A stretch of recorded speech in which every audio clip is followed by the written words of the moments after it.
Assalamualaikum warahmatullahi wabarakatuh. Lukisan adalah puisi yang diam, dan puisi adalah lukisan yang buta.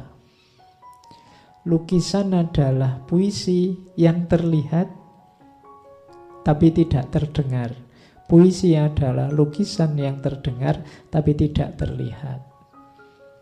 Dua-duanya setara. Da Vinci ini dikenal sebagai tokoh yang mampu memadukan tiga hal: filsafat, ilmu pengetahuan, dan seni. Apapun karya Da Vinci, kamu tidak bisa hanya melihat tampilannya, tapi sekaligus dia akan menggugah pikiranmu untuk menafsir. Kamu lihat gambarnya Mona Lisa, itu nanti kepalamu bunyi macam-macam.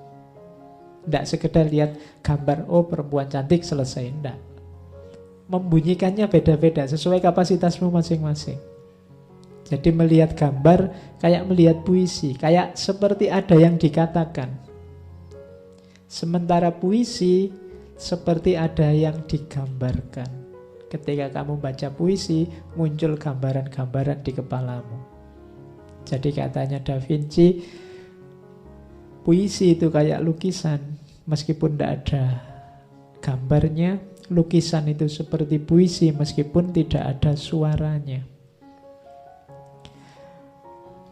Dan puisi dan lukisan itu luar biasa. Kamu mungkin nulis agak susah, mengekspresikan keinginanmu dalam tulisan utuh agak susah, tapi kalau dalam puisi mungkin lebih mudah. Atau dalam lukisan, kan ada lukisan itu coraknya ekspresionis. Entah kamu nyoret apa, yang penting mengekspresikan jiwamu, keinginanmu, gagasanmu, itu bisa. Itu coret-coret itu kadang mana yang tebal, mana yang tipis. Nah, ekspresionis kan gitu.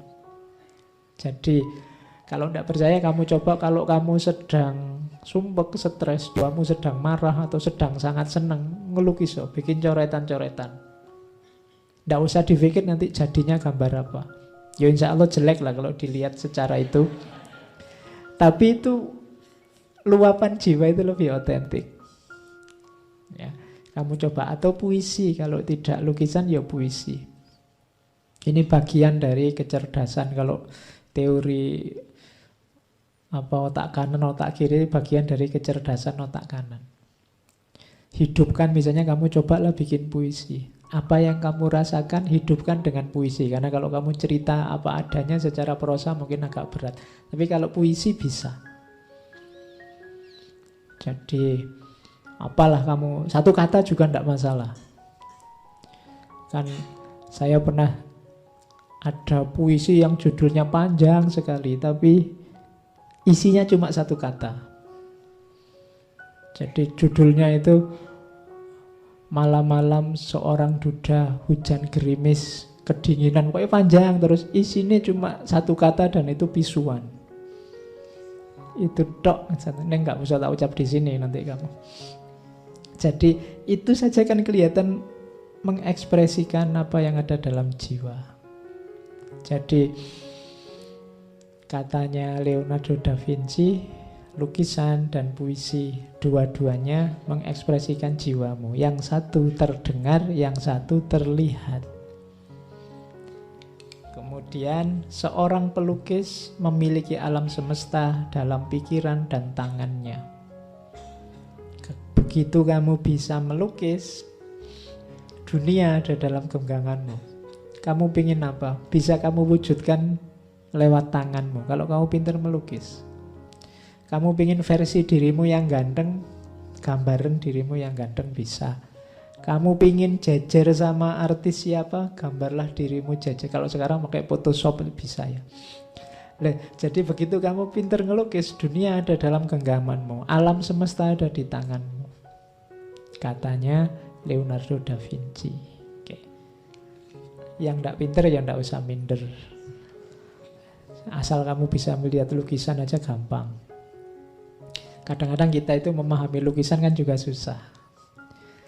Melihat lukisan, ini loh gambar ropo, gambar kayak gini kok mahal amat, kan kita sering begitu. Ya karena kamu melihatnya dengan mata awam. Yang ngerti seni bisa menangkap. Jadi kalau kamu ingin dianggap ngerti, pura-pura ngerti. Wah, luar biasa lukisan ini. Dikira-kira ini menunjukkan harus apa-apa ngono. Oke. Terus seorang pelukis hanya akan melahirkan lukisan yang bernilai rendah kalau ia menjadikan karya orang lain sebagai ukurannya. Jadi kalau ini nasihatnya Leonardo da Vinci, jadilah otentik. Tidak masalah, tidak sesuai dengan, tidak cocok sama karya orang yang luar biasa. Kamu tidak harus jiplak. Kalau tulisan ya jangan plagiat. Otentiklah jadi dirimu. Berkaryalah versimu. Sebagus apapun karyamu, kalau hanya niru, apalagi jiplak, levelnya pasti di bawah yang kamu tiru.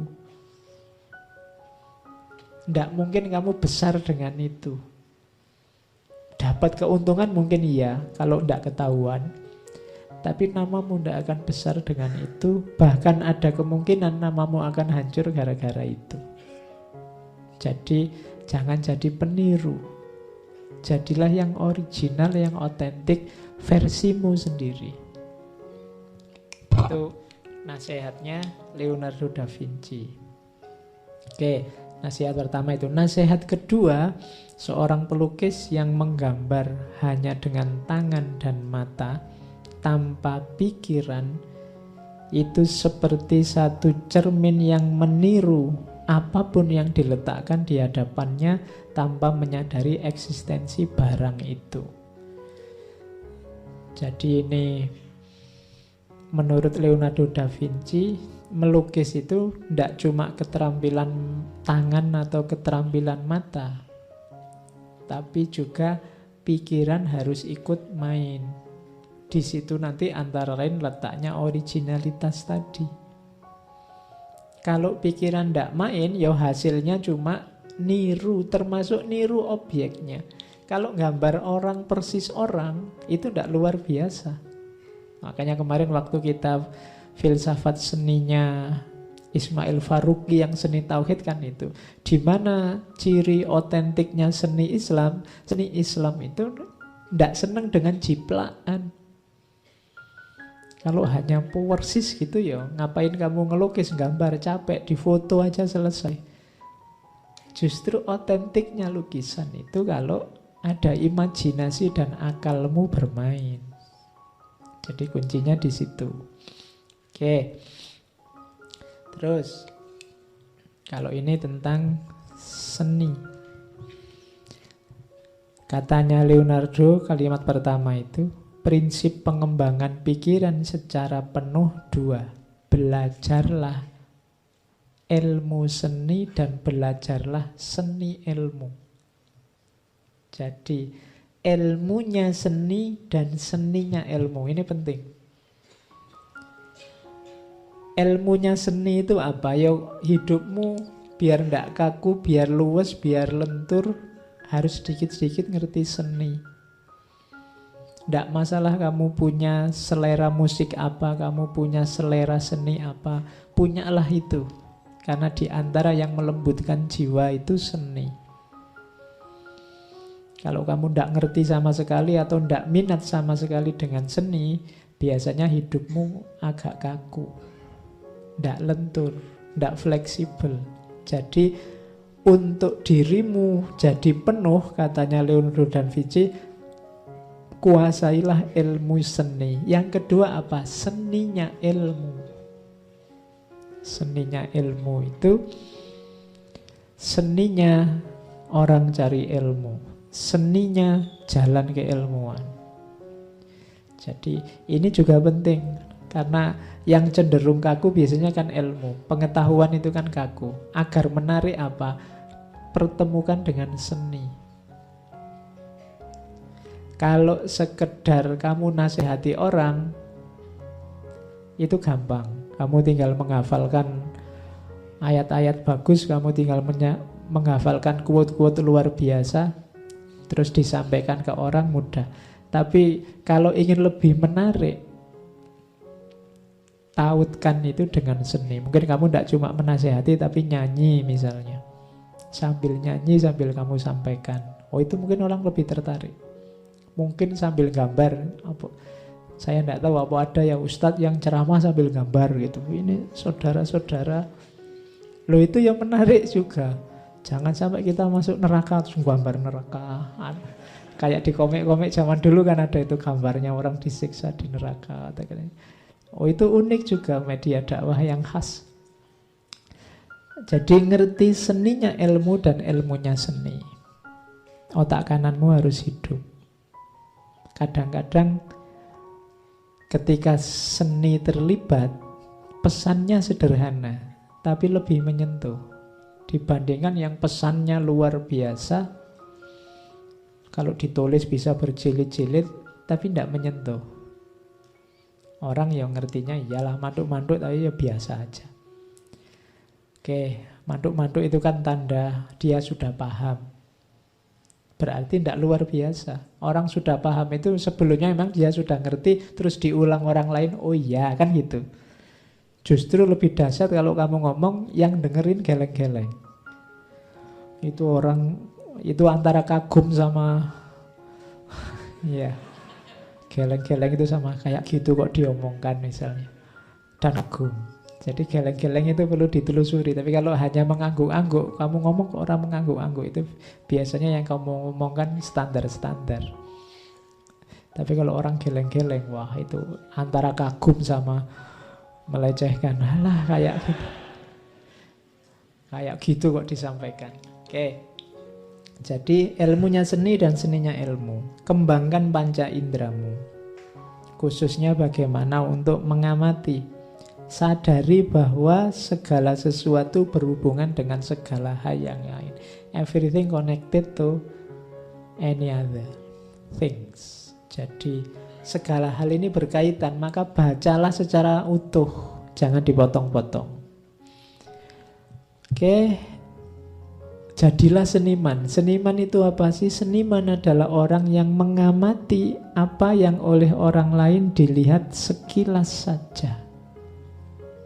Itu seniman. Jadi kalau orang lain hanya melihatnya sekilas kayak tidak penting. Tapi kalau seniman itu bisa seni suara, seni lukis, seni apapun. Itu yang bagi orang lain tidak penting, jadi penting. Dia tertarik, dia bisa melihat sisi menarik. Seniman apapun, seniman fotografi misalnya, dia bisa lihat spot. Kadang-kadang foto itu sederhana, tapi karena dia ada jiwa seniman, bisa menampilkan sisi luar biasa dari gambar yang sederhana.